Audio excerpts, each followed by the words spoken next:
Hello guys, in this video I'm going to show you how to sort tasks in the Asana app in board view. But before that, don't forget to subscribe, leave a comment down below, because at 10,000 subscribers I'm going to show you my whole YouTube revenue statistics and growth strategy. So without further ado, let's just jump right into it. First we have to open up the Asana app. And here it opens up in the home menu where we have our projects, portfolios and goals. From here we just have to go into a project, which let's say it's task 1. And here, if it opens up in board view, it's okay. But if not, we can just switch it in the top left corner.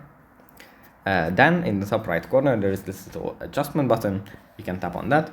And then under the view settings, we find sort by. We can just tap on this and select what we want to sort the tasks by in the board view. So it could either be due date, likes, assignee, alphabetical, or a custom viewing setting. A custom sorting setting, I mean. That's pretty much it for this video. Hope it was helpful for you guys, and I'll see you in the next one. Bye.